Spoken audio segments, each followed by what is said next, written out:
Good evening, everyone. Late Night Mega here, and tonight we are playing Mega Man 5 for the Game Boy, or Mega Man V for those who don't know what Roman numerals are. So Mega Man 5 is the fifth entry in the original Game Boy series, and when you play it on, there's a cool border with Metars everywhere. That's what happens when you play it on the Super Game Boy. It was the only game out of those five that had this feature when you plugged it into the Super Game Boy, so that's neat. And for a long time, Mega Man 5 here was one of my favorites. In fact, I probably put it on the top 10 of my favorite Mega Man games of all time. Nowadays, after going back and replaying it a couple more times, I'm not sure if it would still make the list, and if it did, it'd probably be 10th. It's still a lot of fun. There's a lot of things I enjoy about it. We have this really cool intro scene where we have this new enemy named Terra, and yeah, we have a neat scene where Mega Man is just completely overpowered. And so we have something different going on with this game. That's right, Mega Man, your Buster has no effect on him. And we see, you know, kind of typical city explosions for a Mega Man intro cutscene. We've seen this kind of before in other Mega Man games. But now we have these robots coming from space. And Mega Man is waking up.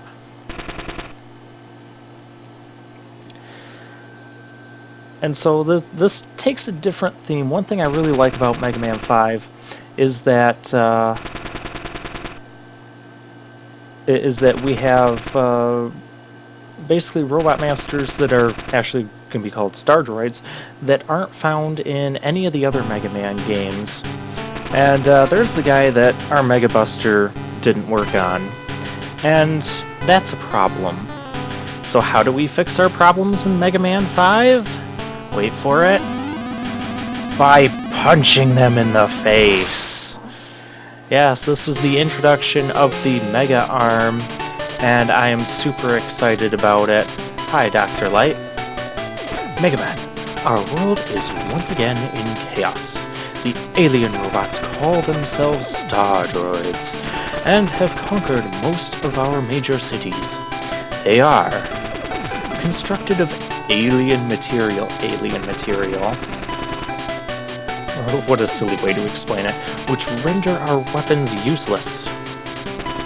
But I have done some analysis and constructed a new weapon for you. It will replace your Super Mega Buster. It is called the Mega Arm, and it allows you to charge energy in your fist before you fire it. It also contains some upgrades that you can purchase later on, but we're not going to get into that here. Oh, I've also created a new assistant for you. His name is Tango, and you'll likely only see him once, maybe twice, in this playthrough. I'll enhance this item replicator to make powerful items for you. Collect as many P-chips as possible, and return to my lab to exchange them for power-up items. Good luck, Mega Man. So this is also the second Mega Man in the Game Boy series that has the shop being brought back from Mega Man 4. And these are the guys we go to. We don't get to know their names until we click on them, so I don't really care for that design. But that guy looks cool, but we're not ready for him, so let's go to this guy, because he looks generic and easy. And it's Mercury. Yes, all of these star droids are named after other planets that aren't Earth. And we're going to start by missing this bird. Alright, we'll find stuff to punch soon. This section can be a little bit more tricky than what you're led to believe. The conveyors, those things can drop on us and cause us to be stunned while the conveyors move us. And yeah, kind of like that. So you can fall down the pits fairly easy. You should be okay as far as avoiding those spikes up top. And we'll punch that guy in the face because he's got a big face. Oh. Yeah, I remember more about this game. So yes, we have these P-chips to collect, and when we collect them, I believe the big one is worth, like 4? 10? 5? I don't know, don't quote me on that. This is a very dangerous section. I've died there quite a bit. So yeah, some things I like about the Game Boy Mega Man games and some things I don't. So let's get into that. First of all, this will be our halfway point after we defeat this guy.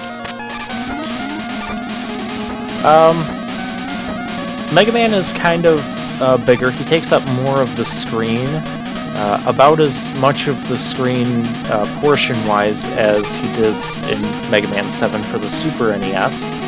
And I've never cared for that, especially in the Game Boy games, especially going back and playing them again.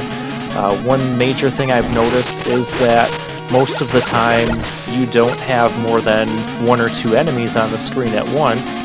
I think part of this is just due to the proportions of everything and how much bigger Mega Man is. I always get hit there. We have a nice little compressor section. So we have some... I almost get hit there too. So we have some nice variety going on in the stage. Another thing to note is that our health bar is not nearly as long as it is in normal Mega Man games. Mega Man games that are for Game Boy. And this guy can only be hit when he has his eyes open. So that's a nice touch. But you'll notice we don't get into too many areas where there's more than one enemy on the screen. And I believe that's partly due to the portion size and how much space Mega Man himself is taking up and the enemies. It's just kind of difficult to fit multiple enemies on a screen at once. And that kind of hinders the design, in my opinion. That's insanely dangerous to try and get, so I'm not going to bother. Typically I don't. We don't need that anyways.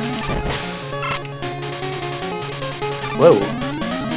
Almost forgot about that drop. And we have conveyor belts that'll change back and forth. So conveyor belts and some compressors. Overall, a very nice and easy stage to start with, and I love the little S there in the corner for the star droids. And I also love this battle music. Wait a minute, man. Oh. I lost my P-chip. So, this is Mercury we're battling, and he's a little bit blobby. Once you shoot him, he'll turn into a blob, and he'll have these same 2 patterns back and forth. Very easy to dodge.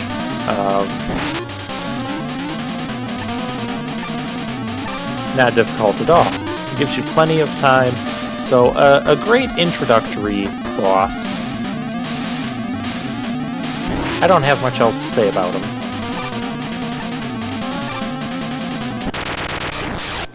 So yeah, we have lower health bars, and that also means lower weapon energy.